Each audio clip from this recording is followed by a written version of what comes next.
घनघोर जंगल था और निरव शांति थी। निर्जन स्थान था, निर्जल नहीं, निर्जन। जहां जल नहीं है उसको निर्जल कहते हैं, जहां कोई व्यक्ति नहीं है उसको निर्जन कहते हैं। सुंदर निर्जन स्थान, पक्षियों का कलरव था, चारों तरफ पक्षी चहचहाट कर रहे थे, इतना सुंदर दिव्य वातावरण था। अभी मनोविज्ञान ने जाहिर किया है, ये चिड़ियों का चहचहाट सुनकर आपके माइंड के ज्ञान तंतु को खिला सकते हैं।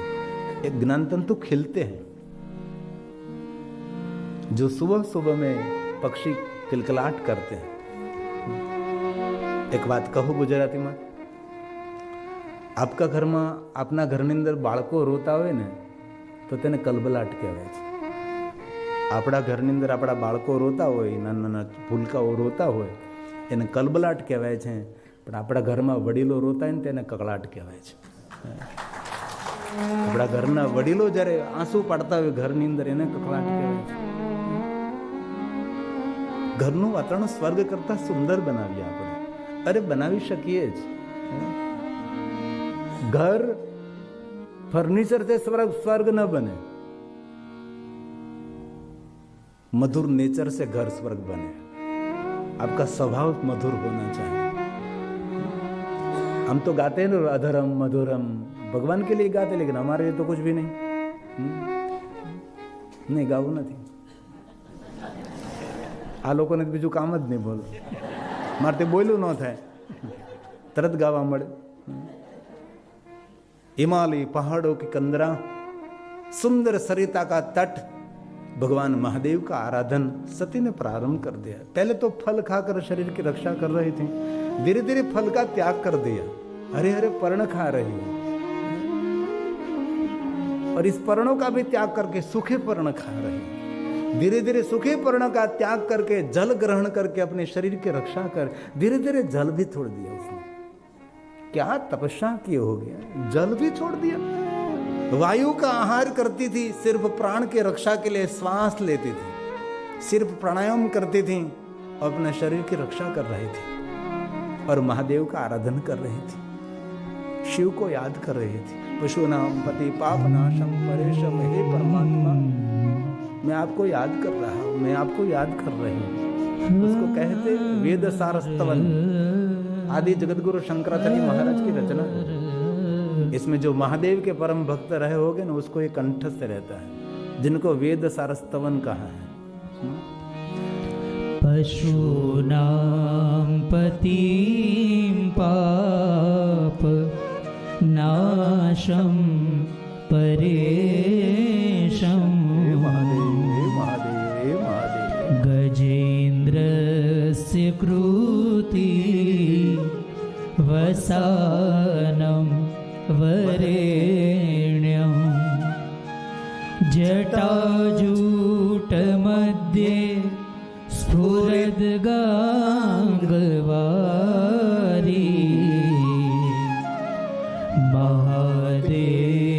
महादेवमेकं स्मरामि स्मरारिं, महादेवमेकं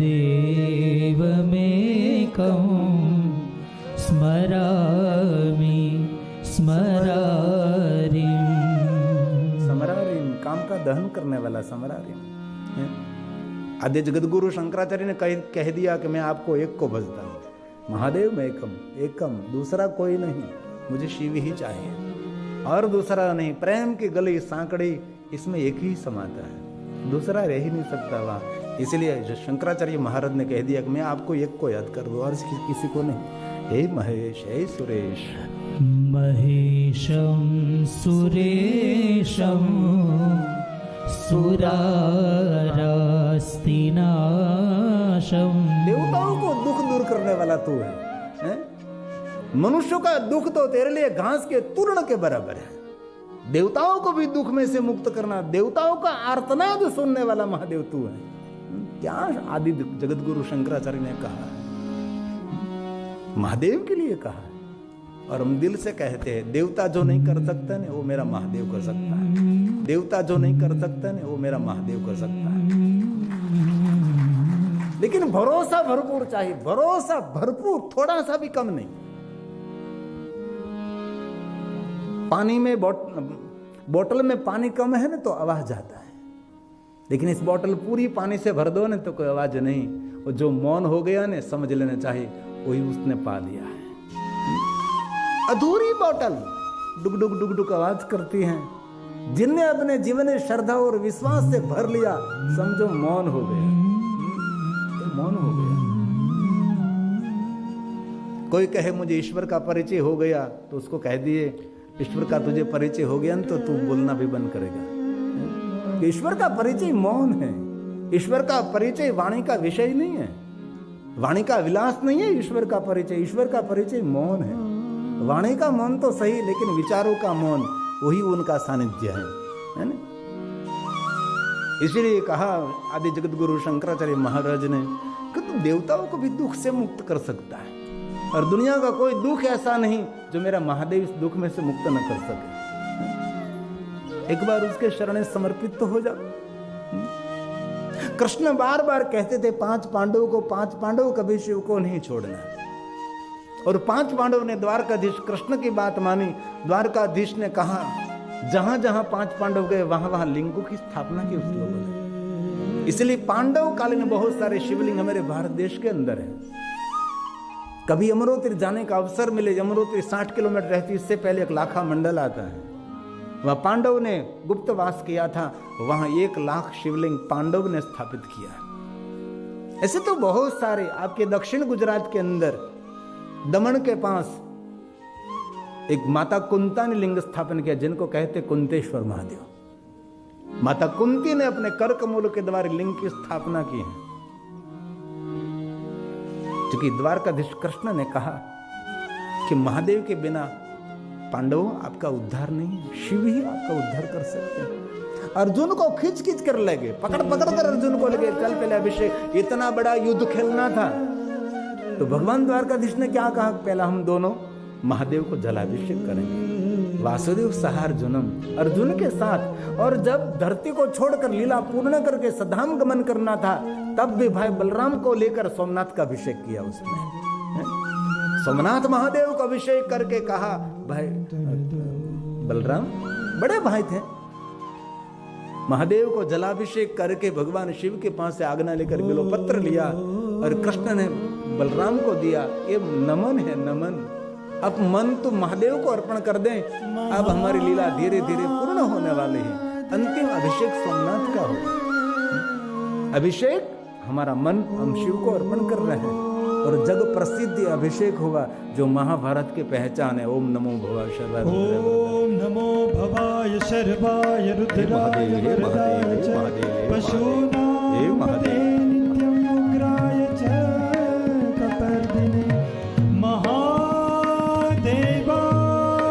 भीमाय त्र्यंबकाय शिवाय च ईशानाय मखगनाय नमस्ते मखगादिने कुमार गुरुवे नित्यं नीलग्रीवाय वेधसे विलोहिताय धूम्राय व्याधिनैन पराजिते नमः सहस्रशीर्षाय सहस्रभुजमन्यवे सहस्रनेत्रपादाय नमः सांख्याय कर्मणे नमो हिरण्यवर्णाय हिरण्यकवचाय च भक्तानुकम्पिने नित्यं सिद्ध्यतां नो वरप्रभु एवं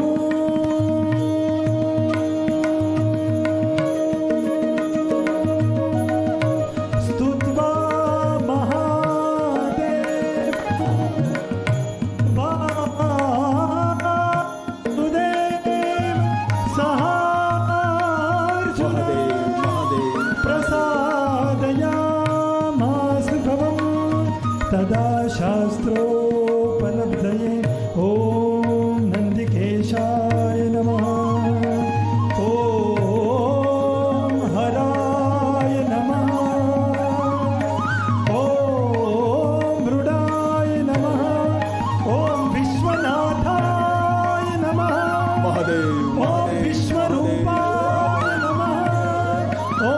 कैलासपतये नमः।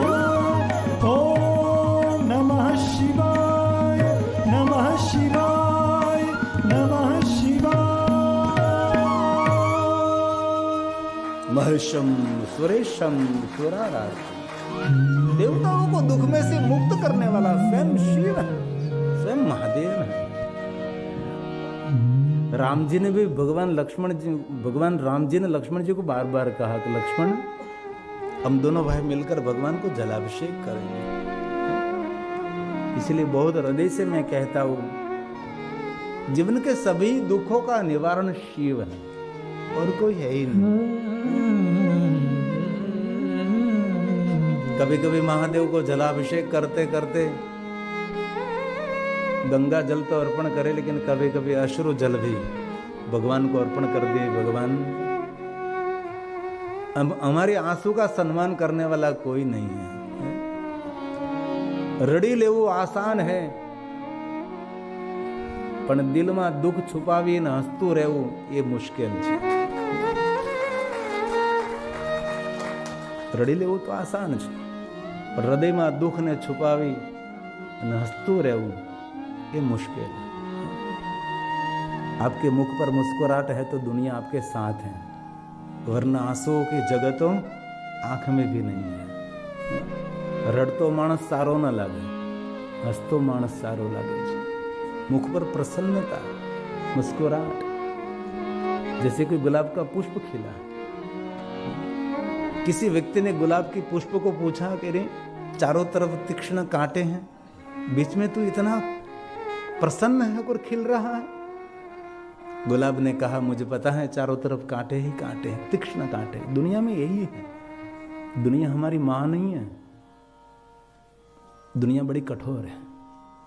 दुनिया में हमारे लिए कोई फूल बिछाया नहीं है, दुनिया में हमारे लिए कांटे ही कांटे हैं। इसमें से सावधानी से चलना है आपको। दुनिया मां की गोद नहीं है, दुनिया बड़ी निर्दयी है, दुनिया बड़ी कठोर है। हम सब ने दुनिया को नजदीक से देखा है, आपने भी देखा है, आप मुझसे बड़े हैं सभी। गुलाब ने कहा, मुझे पता है चारों तरफ तीक्ष्ण कांटे ही कांटे और कुछ है ही नहीं, तू कितना प्रसन्न है। तो गुलाब ने यही बात कही, तीक्ष्ण कांटे ही मेरी रक्षा करते, कारण कि मैं सबको खुशबू देता हूं और मेरी खुशबू के कारण सभी कांटे ही मेरे रक्षक हैं। इसलिए हमारा स्वभाव ऐसा होना चाहिए, शत्रु भी हमारे रक्षक बने। हमारा व्यवहार ऐसा होना चाहिए, हमारा शत्रु भी हमारा रक्षक बने। आदि जगतगुरु शंकराचार्य महाराज ने महादेव के बारे में बहुत कुछ कहा है। ये तो 2 पंक्ति में गा रहा हूं, बाकी पूरा पूरा वेद सार स्तवन दिव्य सार। विभुं विश्वनाथं विभूत्यङ्गभूषं विरूपाक्षमीदं वर्कवहनी त्रिनेत्रं विचित्र नेत्र विरूपाक्ष सदानन्दमीडे प्रभु पञ्चवक्त्रं सदानन्दमीडे प्रभु पंचवक्त्रं। बहुत सुंदर वेद सारा स्तवन है। आज सुबह में आप सुंदर बिल्वाष्टक गा रहे थे, मुझे बहुत अच्छा लगा। लिंगाष्टक, बिल्वाष्टक, 8 पंक्तियों के द्वारा सब कुछ निर्माण किया है। क्योंकि शिव जी के रूप और स्वरूप अष्ट हैं, इसीलिए अष्टक गाते हैं। अलग अलग रोज अष्टक का पाठ करो। तो शिव महापुराण अंतर्गत सती खंड में दक्षपुरी सती का तप है, उसका वर्णन है। कितना कठिन तप किया सती ने। आकाश में से सूर्य अग्नि वर्षा कर चारों तरफ अग्नि को प्रज्वलित किया और बीच में बैठी बैठी महादेव महादेव महादेव कर रही है। तो बारिश के दिनों में आकाश में बिजली के चमकार, मेघ गर्जना, भयंकर घनघोर वातावरण में सती एकली टोली महादेव महादेव। ठंडे के दिनों में ठंडे जल में खड़ी रहकर महादेव का आराधन कर रहे हैं। इतना कठिन आराधन, शरीर को कसा है। और सती कोई झुपड़ा में रहने वाली नहीं है, सती राजमहल में रहने वाली है। झुपड़े में रहने वाला कोई ऐसा कठिन तप करे उनके लिए सरल होगा ना, क्योंकि शरीर उसका आदती है।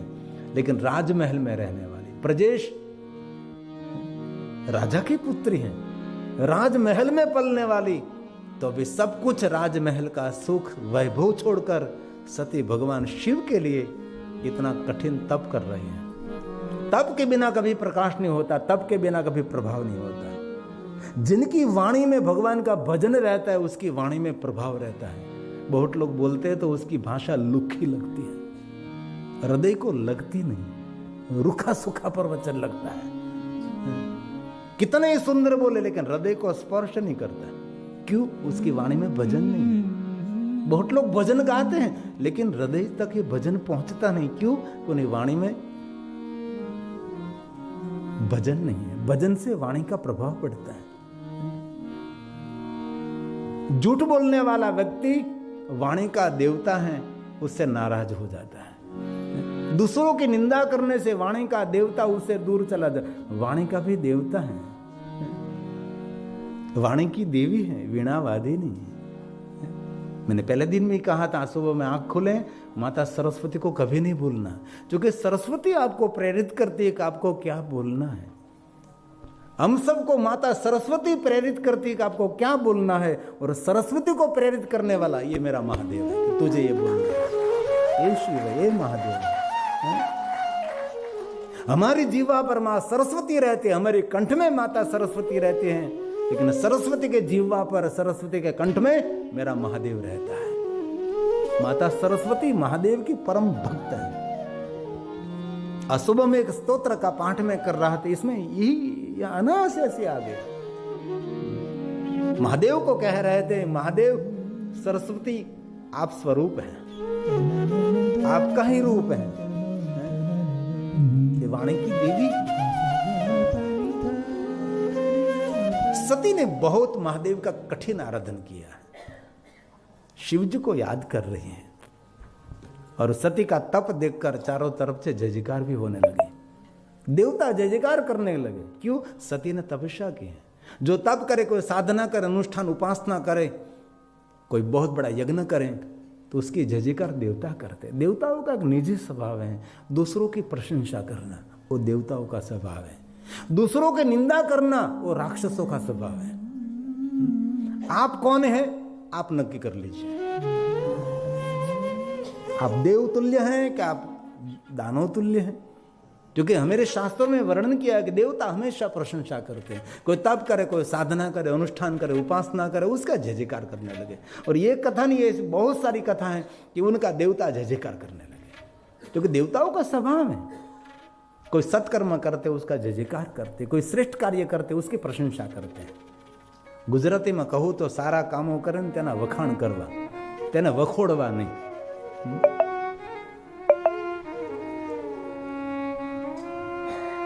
દેવતાઓનો સ્વભાવ છે ને એટલું યાદ રાખજો, કોઈ સારા કામો કરતા હોય અને